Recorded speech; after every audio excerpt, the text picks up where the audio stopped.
प्रभु यीशु मसीह के मधुर और मीठे नाम में आज दिनांक 18 अगस्त दिन शुक्रवार को हम आप सब श्रोताओं का हार्दिक स्वागत करते हैं। आज के दिन के लिए वचन लिया गया है इब्रानियों की पुस्तक उसका 3 अध्याय 18 पद। और उसने किससे शपथ खाई कि वे उसके विश्राम में प्रवेश न करेंगे, परंतु उन्हीं से जिन्होंने आज्ञा न मानी।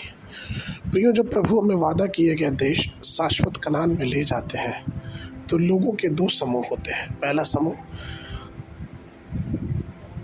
आज्ञा न मानने वाले और दूसरा समूह अविश्वासी। तो हम देखते हैं कि वे अविश्वास के कारण प्रवेश न कर सके। प्रभु के वचन में कभी अवहेलना ना करें। ईश्वर कोई मनुष्य नहीं जो झूठ बोले, ना वह व्यर्थ बातें बोलता है, क्योंकि उसने कहा है और वैसा हो गया। उसने आज्ञा दिया और सब चीज़ें होती गई। उसका वचन विनम्र और सत्य होता है। इसलिए एक छोटे बालक के समान अपने आप को समर्पित करके प्रभु की बातों को मानना चाहिए।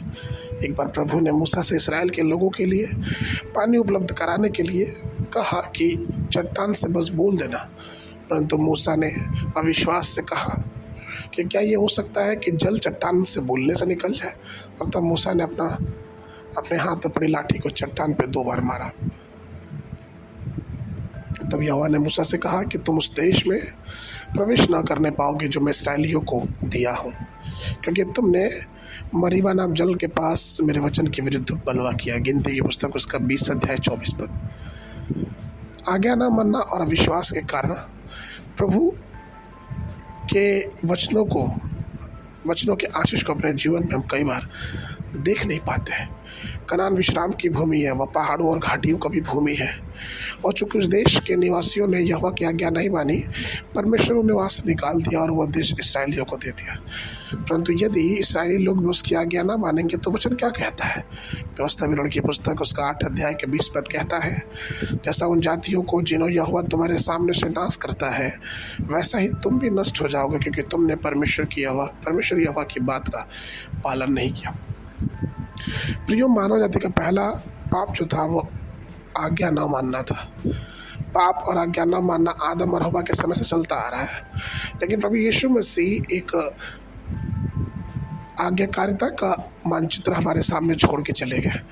उन्होंने इस धरती पे अपने पूरे जीवन काल को एक आज्ञाकारी पुत्र के समान बिताया। जब वो बालक थे तो उन्होंने अपनी माता और अपने पिता के प्रति अपने आप को समर्पित किया। जब वो सेवा में निकले तो उन्होंने अपने आप को स्वर्गीय पिता के वचनों पे समर्पित किया। और वचन कहता है फिलिपियों 2 के 8 में कि वो यहाँ तक आज्ञाकारी रहा कि क्रूस की मृत्यु भी सह ली। प्रियो, इब्राहिम का जीवन ईश्वर के प्रति पूर्ण आज्ञाकारिता का था, और इसीलिए वो उस राष्ट्र की तरफ चल पड़ा जिसके बारे में वो ना तो जानता था ना तो उसने देखा था।